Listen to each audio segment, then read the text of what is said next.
नमस्कार। आज हम बात करेंगे आने वाले वेस्ट बंगाल के चुनाव के बारे में। ये चुनाव सिर्फ एक राज्य का चुनाव नहीं, बल्कि देश की राजनीति के लिए भी बहुत अहम है।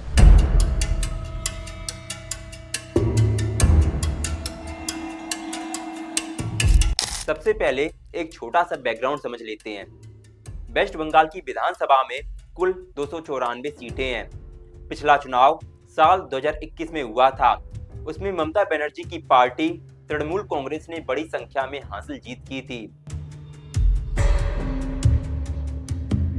और उन्होंने राज्य में लगातार तीसरी बार सरकार बनाई थी। अब 2026 में फिर से यहाँ चुनाव होने की उम्मीद है, यानी अगली बार मतदाता ये तय करेगा कि बंगाल में वही सरकार लौटेगी या फिर तस्वीर बदल जाएगी। अब बात करते हैं मुख्य पार्टियों की। वेस्ट बंगाल की राजनीति में फिलहाल 3 बड़े खिलाड़ी माने जाते हैं। पहला तृणमूल कांग्रेस यानी टीएमसी, दूसरा भारतीय जनता पार्टी और तीसरा लेफ्ट और कांग्रेस, जो कई सीटों पर गठबंधन या समझौते के साथ लड़ने की कोशिश कर सकते हैं। इसके अलावा कुछ छोटी पार्टियां और स्वतंत्र उम्मीदवार भी कई इलाकों में असर डाल सकते हैं। अब बात करते हैं संभावित मुद्दों की। वोटर के दिमाग में कौन कौन से सवाल हो सकते हैं? सबसे बड़ा मुद्दा होगा रोजगार और आर्थिक हालात, युवाओं के लिए सरकारी नौकरी, इंडस्ट्री और फैक्ट्री में काम करना और छोटे कारोबार की स्थिति। ये सब चीजें लोग अपने वोटों से जोड़कर देख सकते हैं। दूसरा मुद्दा कानून व्यवस्था और राजनीतिक हिंसा। बंगाल की राजनीति में हिंसा और टकराव की खबरें अक्सर सामने आती रहती हैं। इस बार लोग देखना चाहेंगे कि क्या हालात में सुधार होगा या फिर नहीं। तीसरा मुद्दा होगा विकास और इंफ्रास्ट्रक्चर। सड़क, बिजली, पानी, ट्रांसपोर्ट, मेट्रो और सड़कों के साथ साथ गांवों का विकास। मतदाता ये जरूर सोचेंगे कि पिछले 5 सालों में उनके अपने इलाकों में कितना विकास और कितना बदलाव आया है। चौथा मुद्दा शिक्षा और स्वास्थ्य। सरकारी स्कूलों की गुणवत्ता, कॉलेज में एडमिशन, सरकारी अस्पतालों में इलाज और दवाइयों की सुविधा। ये सभी चीजें चुनाव के दौरान बहुत चर्चा में रह सकती हैं। अब बात करते हैं राजनीतिक नैरेटिव की। तृणमूल कांग्रेस यानी टीएमसी अपने प्रचार में दिखाना चाहेगी कि उसने अपने राज्य में कल्याणकारी योजनाएं चलाई, जैसे गरीबों के लिए मदद, महिलाओं के लिए स्कीम और लोकल स्तर पर विकास के काम।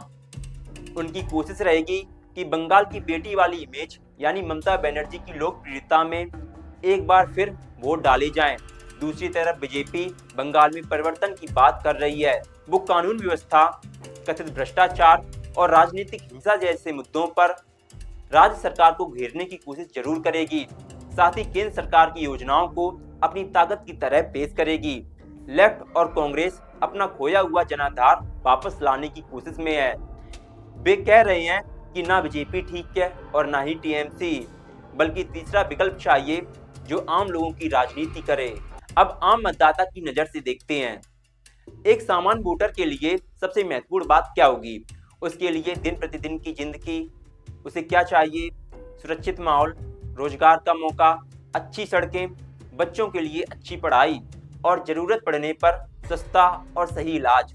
अगर किसी सरकार ने इन मुद्दों पर अच्छा काम किया है तो लोगों के मन में उसे दोबारा मौका देने की सोच बन सकती है। अगर लोगों को लगे कि वादे पूरे नहीं हुए हैं तो वे बदलाव की तरफ भी सोच सकते हैं। एक और अहम बात, वोटर को यह समझना जरूरी है कि चुनाव सिर्फ नारों से नहीं जीतते, बल्कि काम से भी जीतते हैं। इसीलिए जरूरी है कि लोग भावना के साथ साथ तथ्यों पर भी ध्यान दें।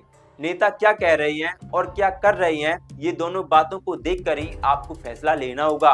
अभी चुनाव में कुछ समय बाकी है, लेकिन बंगाल की राजनीति में हलचल शुरू हो चुकी है।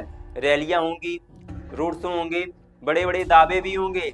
सोशल मीडिया पर भी बहस और प्रचार बढ़ता जाएगा। ऐसे में जरूरी है कि आप अफवाहों से बचें, सिर्फ भरोसेमंद स्रोतों से ही खबरें देखें और सुनें। और जब भी चुनाव की तारीख आए तो घर से निकलकर वोट जरूर डालने जाएं, क्योंकि आपका एक वोट आपके राज्य का भविष्य तय कर सकता है और करता भी है।